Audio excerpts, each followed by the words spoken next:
Hey brother, welcome back to this Making of a Nice Guy series. In this video, I want to talk to you about the importance of standing up for yourself, the importance of acknowledging your needs, your desires, your wants, and being able to share them with others without feeling guilty, like you're doing something wrong, like you're bad for having needs, having desires.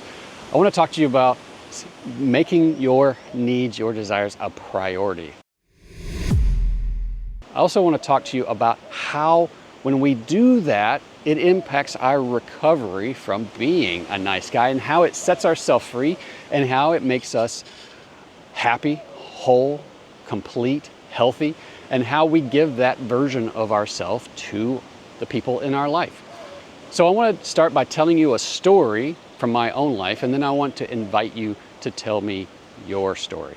So when I was in high school, junior high, when I was in junior high, I was walking down the hallways. We had a very small junior high. It was quite honestly overcrowded. When the bell rang and all the classes let out, the hall just filled up with students, and you wound up kind of weaving and getting your way through the hallway in order to get to your locker, in order to get to the next classroom. And now I'm not talking about it was moderately uncomfortable. I mean, it was crowded. In fact, if I look back on that and think as an adult about fire codes and those types of things, I'm not really sure that we were within code. I mean, it was tuna can sardine packed. Well, one day, I'm making my way down the hall. I got my books in my hand, and I ran into Darren Lacey. Now, Darren Lacey was the running back on the football team. He was lean. He was strong. He was energetic. He was attractive. He was vibrant. He was confident. Everyone liked him. The guys liked him. The girls liked him. The teachers liked him. He was just an all-around great guy. But on this particular day, we bumped into each other. Like I said, the hall was crowded, and we bumped shoulders, and there was an altercation. There was a thumping of chest. I don't really, honestly, remember exactly how it went down, but I know that it ended up with Darren and I squaring off with each other, and I remember Darren hitting me. I remember being hit by him so hard. I'm pretty sure I probably pushed back. He pushed me, and then I pushed back, and then he hit me so hard with a right hook. It rung my bell. I saw stars, literally like a cartoon.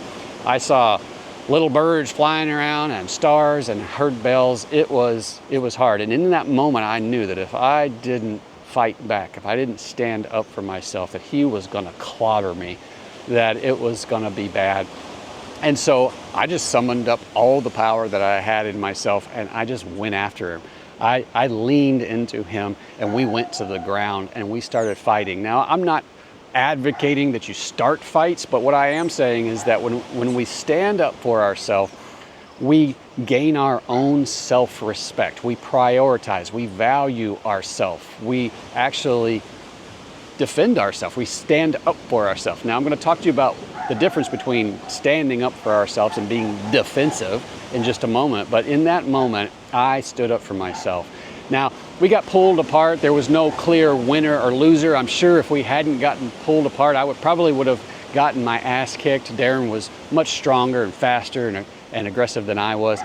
But we got pulled apart, and for the rest of my time in junior high, people respected me. Darren Lacey, the guy that I was in a fight with, respected me. And most importantly, I respected myself.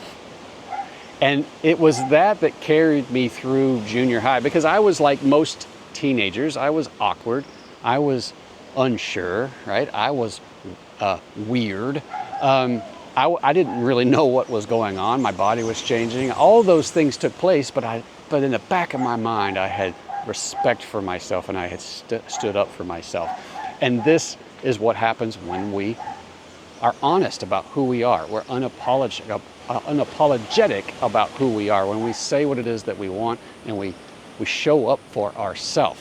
Now, the difference between being defending ourselves and being defensive is that in that moment I was standing up for myself. I wasn't letting somebody walk all over me. But when we get into our relationship with our wife and we're being a nice guy, we're actually afraid of being seen as bad. We're afraid of making mistakes. We're afraid of displeasing someone. And so what we do is we go, and we say things that are defensive. We say things that justify our actions or explain why we needed to do something. Or we correct the record to make the other person wrong. We try to fix it any way we can in order to make the other person happy with us.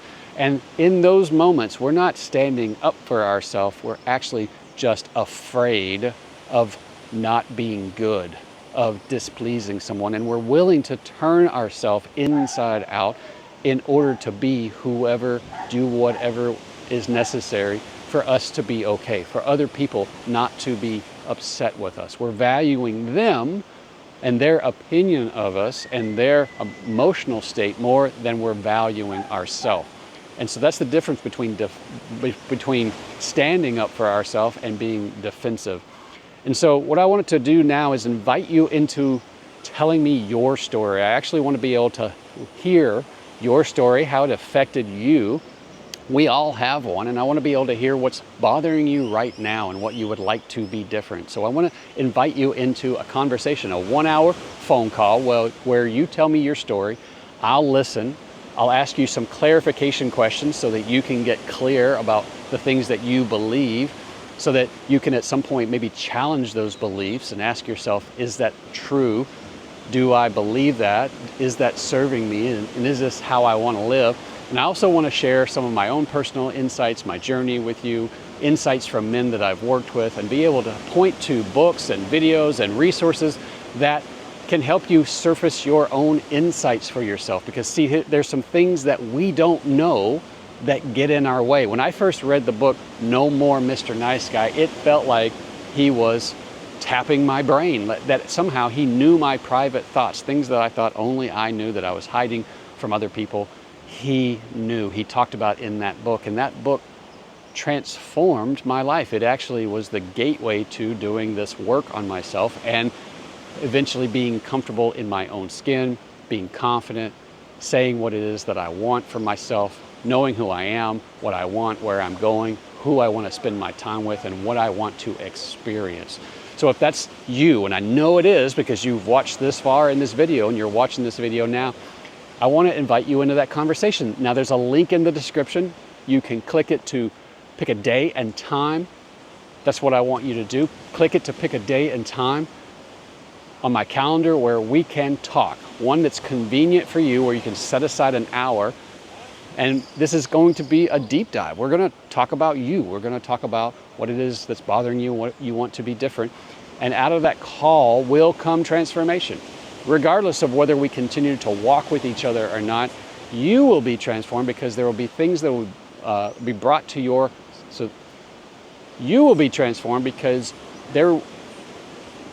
you will be transformed because your beliefs, your thoughts, your statements about yourself will be brought to the surface, and you will face those and have the chance to reconcile what you believe about that. And in this moment now, not in that past previous memory, but in this moment now, this life that we're living right now, you'll be able to make choices for yourself. So that's what I'm inviting you into, is that conversation. So schedule that call. Let's talk.